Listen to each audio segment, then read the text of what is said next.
Start more US based ఈ learning platform. మీరు కూడా స్లాట్ బుక్ చేసుకోవాలంటే ఈ నెంబర్కి కాల్ చేయండి. నమస్తే సుబ్బారావు గారు. నమస్తే అండి. కొన్ని సందర్భాల్లో అప్పుడు దాకా బాగున్న పిల్లలు సడన్గా డల్ అవుతూ ఉంటుంటారు. పేరెంట్స్ ఎంత అడిగే ప్రయత్నం చేసినా వాళ్ళు చెప్పడానికి ముందుకు రారు. తెలియకుండానే చిన్న చిన్న మార్పులు కనిపిస్తూ ఉంటాయి. ఎలోన్ అయిపోతూ ఉంటారు, ఎక్కువ ఏది ఎక్స్ప్రెస్ చేయరు. దాన్ని ఏ విధంగా అర్థం చేసుకోవాలి? ఆ మనసులో ఉన్న బాధని పేరెంట్స్ ఏ విధంగా ఐడెంటిఫై చేయొచ్చు అంటారు? ఈ బాధను తెలుసుకోవటం అనేటువంటిదండి ఒక భావోద్వేగ స్థితి అండి. అంతేకాకుండా ఇది చాలా పేరెంటింగ్లో ఒక శక్తివంతమైన విండో ఇది. So thank you for getting such topic Usha గారు ఫర్ అవర్ డిస్కషన్.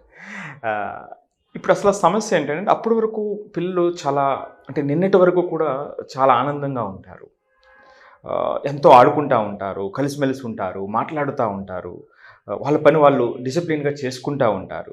ఒక్కసారిగా డల్ అయిపోతారు. సో ఒక్కసారిగా డల్ అయిపోయినప్పుడు ఏం జరిగింది అసలు దీనికి సంబంధించిన కారణం ఏమిటి, దీన్ని ఏ విధంగా హ్యాండిల్ చేయాలి, అసలు ఎలా తెలుసుకోవాలి దీన్ని అసలు.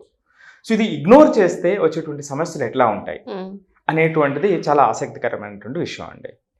దాంట్లోకి వెళ్ళే ముందు ఉషా గారు, ఈ రోజున మన తెలుగు స్టేట్స్లో తీసుకుందాము. ఎవరైనా పేరెంట్స్ 10 మంది పేరెంట్స్ని తీసుకుని మీకు మీ జీవితంలో ముఖ్యమైనటువంటి విషయం ఏమిటి అని అడిగితే పిల్లల విషయం అని ఖచ్చితంగా 8 నుంచి 9 మంది పిల్లలు నేను ఎంత కష్టపడినా ఎంత చేసినా ఏమి చేసినా సరే పిల్లలకి మంచి ఎడ్యుకేషన్ ఇవ్వాలి అనేటువంటిదే చెప్తారండి.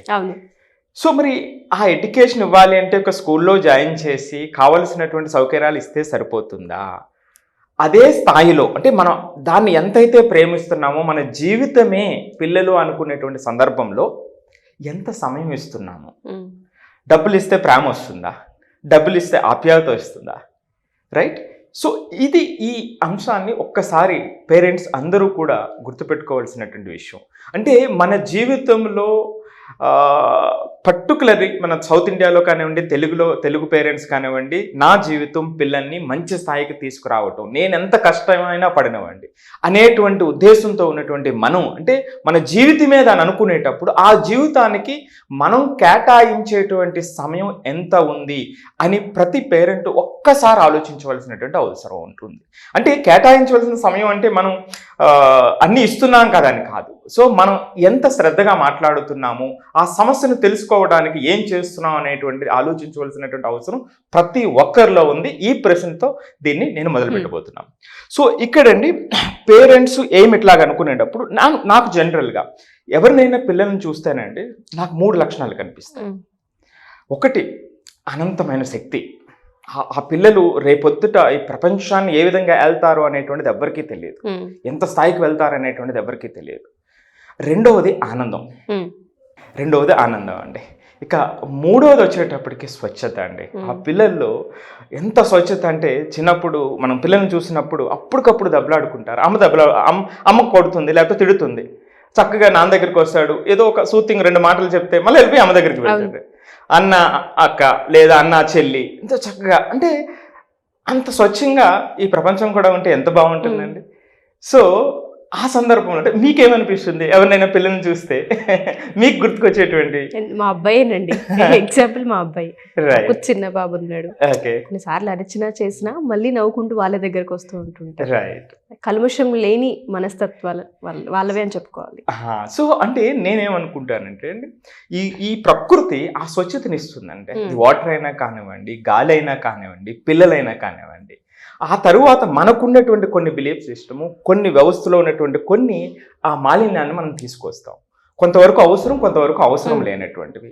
సో ఈ సందర్భంలో మనం మళ్ళీ coming back to the point అండి, అసలు ఏంటి ఈ బాధని ఎట్లా అర్థం చేసుకోవాలి మనం అనుకునేటప్పుడు ఒక 3 సందర్భాలు మనం ఇక్కడ చూడొచ్చండి. అందులో మొదటిది ఒంటరి అవ్వటం. సో పిల్లలు అప్పటి వరకు యాక్టివ్గా అందరితో కలిసిమెలిసి ఉన్నటువంటి పిల్లలు ఒక్కసారిగా ఒంటరి అవుతారు. సో వాళ్ళు గదిలోనే ఉంటారు. పిల్లలు పిలిచినా అంటే ఫ్రెండ్స్ పిలిచినా ఆడుకోవడానికి వెళ్ళరు, రెస్పాండ్ అవ్వరు. సో మనం పదే పదే మాట్లాడినప్పుడు ఆ ఇంప్లికేషన్స్ మరలా అంటే పదే అడిగినప్పుడు ఆ ఇంప్లికేషన్స్ వేరే లెవెల్లో ఉంటాయి.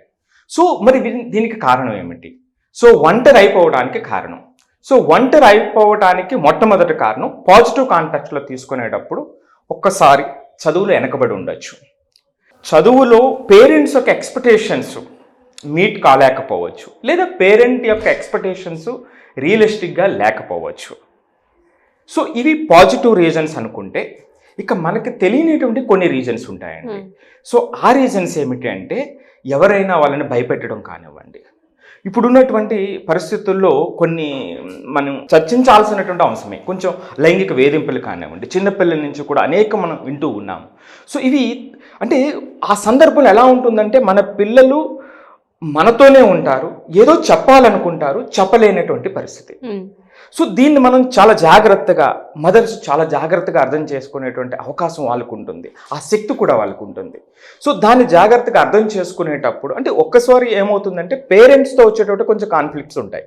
అవి ఉంటాయి, ఒక రోజు ఉంటాయి, 2 రోజులు పోతాయి. ఎప్పుడైతే ఈ లక్షణాలు అదే పనిగా కొనసాగుతూ ఉన్నాయో, ఖచ్చితంగా మనం అక్కడ ఆలోచించవలసినటువంటి అవసరం, కొంచెం లోతుగా వెళ్ళవలసినటువంటి అవసరం. సో ఈ సందర్భంలోనండి ఇక్కడ మనం ఒక ఎగ్జాంపుల్ నేను చెప్తాను. అంటే ఇలాంటి ఎగ్జాంపుల్స్ మనం చెప్పుకోకపోతే సహాయం చేసిన వాళ్ళు అవ్వమండి. సుమారుగా 5 సంవత్సరాల క్రితం బెంగళూరులో మన దగ్గర ఒక స్టూడెంట్ ఉండేది, ఒక అమ్మాయి. ఆ అమ్మాయి ఎప్పుడు చక్కగా ఉండేటువంటి అమ్మాయి ఒక్కసారిగా డల్ అయిపోవటం, చాలా లో అయిపోవటం, చదవలేకపోవటం అనేటువంటి పరిస్థితుల్లో ఉంది. ఏదైతే మన సిస్టమ్ ఉందో, మన సిస్టమ్ ప్రకారం మనం ఎప్పుడు కూడా అనలైజ్ చేస్తూ ఉంటాం కాబట్టి, ఓకే ఎందుకు ఇట్లాగ అవుతుంది అనేటప్పుడు, సో ఎందుకు చెప్పలేనటువంటి పరిస్థితి, అమ్మాయి కూడా చెప్పలేకపోతుంది. సో ఆ సందర్భంలో మనం లేడీ ఫ్యాకల్టీని అరేంజ్ చేసి, మీరు పోయి కనుక్కోండి అసలు ఏమిటనేటువంటిది, కొంచెం పర్సనల్గా మాట్లాడండి అని అనుకునేటప్పుడు, మాట్లాడడం మొదలుపెట్టిన తర్వాత 2-3 రోజుల తర్వాత ఆ అమ్మాయి ఓపెన్ అయింది. సో ఏమి జరిగింది అంటే, ఆ అమ్మాయికి చెప్పుకోలేనటువంటి పరిస్థితి. ఏంటి చెప్పుకోలేనటువంటి పరిస్థితి? ఆ లైంగిక వేధింపు మరెవ్వరి దగ్గర నుంచో కాదు, తండ్రి దగ్గర నుంచి. సో అంటే మనం ఇంత ఎఫర్ట్ పెట్టి అంత ప్రేమగా వాళ్ళని చూసినప్పుడు మాత్రమే మనకు అర్థమవుతుంది. అంత వ్యవస్థ ఎక్కడ ఉంటుందండి? ఇంటిలోనే తండ్రి దగ్గర నుంచి. ఒక 5 సంవత్సరాల క్రితం జరిగినటువంటి వాస్తవికమైనటువంటి ఘటన నా ముందు జరిగినటువంటిది. సో లేడీ ఫ్యాకల్టీని పంపించి మాట్లాడించిన తర్వాత, ఇది తెలిసిన తర్వాత ఎలా చేయాలి, ఎలా డీల్ చేయాలి, ఇప్పుడు దీన్ని, ఈ సమస్యను ఎట్లా పరిష్కరించాలి చెప్పండి. సొంత తండ్రే. సో అప్పుడు కొంచెం జాగ్రత్తగా మళ్ళీ ఆ కంపెనీ హెడ్ క్వార్టర్స్ కాల్ చేసి అసలు ఏం చేద్దామని కొంత గవర్నమెంట్ హెల్ప్ తీసుకుని, పోలీస్ డిపార్ట్మెంట్ హెల్ప్ తీసుకుని అక్కడికి వెళ్ళి ఇన్వెస్టిగేట్ చేయడం జరిగింది. మన టీచర్స్ కూడా అక్కడికి వెళ్ళారు, మాట్లాడారు. అంతా చూసిన తర్వాత అది నిజమని తెలిసిన తర్వాత అమ్మాయిని రిహాబిలిటేషన్ సెంటర్స్కి వేరే చోటకి పంపించారు. గవర్నమెంట్ అండ్ ఊర్లో ఉండేటువంటి హాస్టల్ లాంటి దానికి. ఇంతకీ ఎవరు తీసుకొచ్చారు సార్ అసలు పాపని? మదరా మీ దగ్గర? లేదండి, మనమే ఐడెంటిఫై చేయడం. మదర్కి కూడా తెలియదు ఆ సందర్భంలో. సో మనమే ఐడెంటిఫై చేసి ఎందుకు ఈ అమ్మాయి లోగా ఉంటుంది, ఎందుకు ఇట్లా జరుగుతుంది పాపం అని. మరి ఇవి అంటే ఇప్పుడు నేను మగవాడిగా కొన్ని విషయాలు ఆడవాళ్ళతో మాట్లాడేటప్పుడు కొన్ని అడ్డంకులు ఉంటాయి. సో అందుకే ఒక లేడీ ఫ్యాకల్టీని పంపించి అసలు కనుక్కోండి అన్నప్పుడు 2-3 రోజుల తర్వాత విషయం మనకు అర్థమైనటువంటి విషయం. మరి ఇట్లాంటి సందర్భం అంటే ప్రపంచం ఈ రకంగా ఉందండి. సో ఇక్కడ నేనేమంటానంటే, ఒక టీచర్ అనేటువంటి వాడు ఏకకాలంలో తల్లి, తండ్రి, అన్న, ఫ్రెండ్, లేదా నిస్వార్థంగా వాళ్ళ యొక్క ఉన్నతిని కోరుకునేటువంటి వ్యక్తిగా టీచర్స్ తయారైనప్పుడు, టీచర్స్ యొక్క బాధ్యత కూడా అదేనండి. పూర్వం టీచర్ అనేటువంటి వాడి మీద ఆ ఊరు కానీ, ఆ వ్యవస్థ కానీ ఆధారపడి ఉండేది. అంతటి గొప్ప రోల్ టీచర్ది. సో అలాంటి ప్లేస్ మనకి విద్యాలయాలు కావాలండి. సో ఇలాంటి సమస్యలు అంటే ఎక్కడో ఒక సైకాలజిస్ట్ దగ్గరగా వెళ్ళవలసినటువంటి పని లేదు. ఎప్పుడైతే టీచరు ఒక్కసారిగా ఈ 5 లక్షణాలు కలిగి ఉన్నామో, ఒక్కసారి చూడండి ఆ విద్యాలయం యొక్క పరిస్థితి ఎట్లా ఉంటుందో, అక్కడ పిల్లలు ఉండేటువంటి ఆనందం, ఆ స్వచ్ఛత ఎట్లా ఉంటుంది అనేటువంటిది.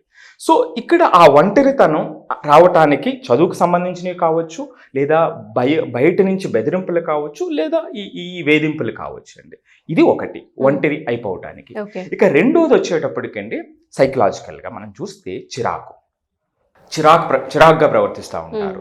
అంతేకాకుండా వాళ్ళకి ఆత్మన్యూనత, ఆత్మస్థైర్యం తగ్గిపోతూ ఉంటుంది, ఆత్మన్యూనత భావం పెరుగుతూ ఉంటుంది. అంటే మనం జనరల్గా ఎప్పుడైనా ఏదైనా చెప్పినప్పుడు పదే చెప్పినట్టుగా ఫీల్ అవటం, మీకు ఆన్సర్ బ్యాక్ చేయటము, లేదా ఒకసారి చెప్పినా విననట్టుగా ఉండటం ఈ లక్షణాలండి రెండవది. సో మొదటిది ఒంటరి అయిపోవడం అనుకున్నట్లయితే, రెండవది ఈ ఎక్కువ చిరాకు. జనరల్గా మనకి హ్యూమన్ బీయింగ్స్ కాబట్టి అందరికీ చిరాకు ఉంటుంది. సో మరి అది ఒక పరిధి దాటి వెళ్ళిపోతున్నప్పుడు, కంటిన్యూస్గా అదే ఉండేటప్పుడు, అదే సందర్భంలో నుండి ఇంకొకటి దాంతో అటాచ్ అయినటువంటిది ఇంకొకటి అంటే ఆత్మీయత. చిన్నపిల్లలు ఎవరినైనా మనం చెప్తే, ఇప్పుడు మీ బాబుని అడిగితే నన్ను ఇది నువ్వు చేయలేమంటే నేను చేస్తానని వెళ్తాడు. అది ఆ ధైర్యం ఉంటుంది వాళ్ళకి. సో పిల్లల్లో ఆ యొక్క శక్తి ఉంటుంది. అలాంటి పిల్లలు మీరు చేయమన్నప్పుడు నేను చేయలేను, నాకు భయం, ఇది నేను చేయలేను అనేటువంటిది వస్తుందన్నట్లయితే ఖచ్చితంగా వాళ్ళకి సైకలాజికల్గా ఎక్కడో గ్యాప్ వచ్చింది. ఎవరి వల్ల అయినా, లేదా తక్కువ చేయటం కానివ్వండి, ఏదైనా ఏదో ఖచ్చితంగా ఇన్సిడెంట్ జరిగి ఉండొచ్చు, లేదా అది రిపీటెడ్గా జరిగి ఉండొచ్చు. అది ఏ స్థాయిలో జరిగింది అనేది మనకు తెలియదు. అంటే ఈ పిల్లలు ఏ స్థాయిలో తీసుకుంటున్నారు అనేది కూడా మనకు తెలియదు. సో కాబట్టి ఇది తర్వాత విషయం అండి. అంటే ఆ చిరాకు రావటము, నెక్స్ట్ దానితో పాటుగా ఈ ఆత్మన్యూనత, చేయలేను అన్న భావన ఎక్కడో కలుగుతూ ఉంటుంది. సో ఆ శక్తి ఉండవలసినటువంటి పిల్లలు లేదు అని జరుగుతున్నారు అంటే ఇది రెండో సందర్భం అండి. ఖచ్చితంగా మనం కాన్షియస్ గా అబ్జర్వ్ చేయవలసినటువంటిది. ఏం కన్క్లూజన్ వద్దు, కాన్షియస్ గా అబ్జర్వ్ చేయవలసి. మూడవది అండి, లాస్ట్ది చాలా సింపుల్ గా మనకి, మూడవది ఆరోగ్యం. సో ఆరోగ్యకరమైనటువంటి కొంతమంది పిల్లలు చూడండి, అదే పనిగా అలసట ఫీల్ అవుతారు, హెడేక్ వస్తుంది, లేదా స్టమక్ ఏక్ వస్తుంది, లేదా నీరసపడిపోతూ ఉంటారు, లేదు అంటే ఉదయాన్న ఫుడ్స్ తీసుకోరు, టిఫిన్ తినరు, లేదా కొంతమంది ఎక్కువ తినేస్తారు. సో అటు కానీ ఇటు కానీ చేంజెస్ వెంటనే కనిపిస్తూ ఉంటాయి పిల్లల్లో. మనం సో వాళ్ళు కొంతమంది అయితే పడుకుంటే లెగరు, లేకపోతే కొంతమంది అసలు పడుకోరు, స్లీప్లెస్ నైట్స్. రైట్. నెక్స్ట్ ఇంకొకరు అసలు అంటే ఉదయాన్నే వాష్రూమ్కి వెళ్ళేటువంటి పరిస్థితి ఉండదు. సో ఇలా కొంత బాడీకి సంబంధించి, ఎందుకంటే ఆ లోపల ఉన్నటువంటి బాధ అండి, అది మనకి తెలియనటువంటిది, అది టెర్మైట్ లాంటిది, చెదపురుగులు లాంటిది అనమాట అండి. అది చాలా ఇంపార్టెంట్. అది దాన్ని మనం ఇది చేయాల్సింది. బయట ఉన్నటువంటి దెబ్బ ఉందనుకోండి, ఏముంది, ఎట్లాగైనా మనం గాయం మాన్చవచ్చు. కానీ ఈ సందర్భంలో చాలా ఓర్పుగా చేయాల్సినటువంటిది. సో ఈ ఆరోగ్యకరమైనటువంటి పాయింట్స్ కూడా ఒకదాని తర్వాత ఒకటి వస్తూ ఉంటే, రిపీటెడ్గా ఉంటే, ఖచ్చితంగా మనం ఈ 3 అంశాలని, ఒంటరిగా ఉండటం, ఎవరితో కలవలేకపోవటం, చిరాగ్గా ఉండటం, ఆత్మన్యూనత పెరిగిపోవటం, లేదా మూడవది ఈ యొక్క ఏదైతే మనకు ఆరోగ్యపరంగా వచ్చినటువంటి సమస్యలు ఉన్నాయో, సడన్ చేంజెస్. సో అంతేకాకుండా కంటిన్యూస్గా ఉంటే, ఒక పీరియడ్ దాటి ఉన్నట్లయితే ఖచ్చితంగా అండి వాళ్ళతో మనం కూర్చోవాలి. మొట్టమొదటగా వాళ్ళతో మనం కూర్చొని ఆ సపోర్ట్ని మనం ఇవ్వగలిగినప్పుడు ఖచ్చితంగా అండి వాళ్ళు ఓపెన్ అవుతారు. ఎగ్జాక్ట్లీ. సో కొంతమంది పిల్లలు కొన్ని సందర్భాల్లో ఇలా ఎక్స్ట్రీమ్ కేసెస్ ఉండేటప్పుడు తల్లి కానీ తండ్రి కానీ దగ్గరికి వెళ్ళి హత్తుకుని మాట్లాడినప్పుడు వెంటనే కళ్ళు నీళ్ళు వస్తాయి వాళ్ళకి. సో అది అది అది అక్కడితో ఆగదండి. ఆ జీవితాంతం వాళ్ళకి ఒక సపోర్ట్, మా నాన్న ఉన్నాడు, లేకపోతే మా అమ్మ ఉంది అనేటువంటి ఒక సపోర్టు ఏ సందర్భంలోనైనా గుర్తుకొస్తుందండి. పిల్లల్ని ప్రేమించేది ఎప్పుడు కూడా వాళ్ళ కష్టంలో ఉన్నప్పుడు ఆ ఇచ్చేటువంటి ప్రేమ వాళ్ళకి బలాన్ని ఇస్తుందండి. సో మీరు అంతా బాగునేటప్పుడు మీరు ₹1,00,00,000 పెట్టి కారు కొనిచ్చిన ఇది ఉండదు, ఏమిచ్చినా ఇది ఉండదు. ఆ బాధలో ఉండేటప్పుడు ఇచ్చేటువంటి ఒక చిన్న స్పర్శ, అది జీవితాంతం ఒక బలాన్ని ఇస్తుందండి.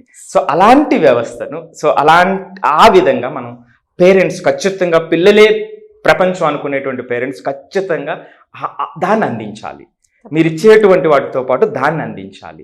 ఆ అందించేటువంటి క్రమంలో మా హెల్ప్ కావాలంటే మనం ఎప్పుడు తప్పకుండా సార్. చాలా మంది పేరెంట్స్ ఎలా అంటే, పిల్లలకి సడన్గా వయసు పెరుగుతుంది కదా, ఈ చేంజెస్ కామన్గా వస్తూ ఉంటుంటాయని తీసి పడేస్తూ ఉంటారు. కానీ అదే గనక కంటిన్యూ అవుతూ వస్తూ ఉంది అంటే, ఒకసారి కాకపోతే ఒకసారైనా కూర్చొని మాట్లాడాల్సిన అవసరం ఉంటుంది. అది ఆరోగ్యపరంగా వచ్చిన సమస్యల, లేదంటే మానసికంగా, శారీరకంగా ఏమన్నా లైంగిక ఇబ్బందులు ఏమైనా జరుగుతున్నాయా, అది ఖచ్చితంగా తెలుసుకోవాల్సిన అవసరం ఉంది.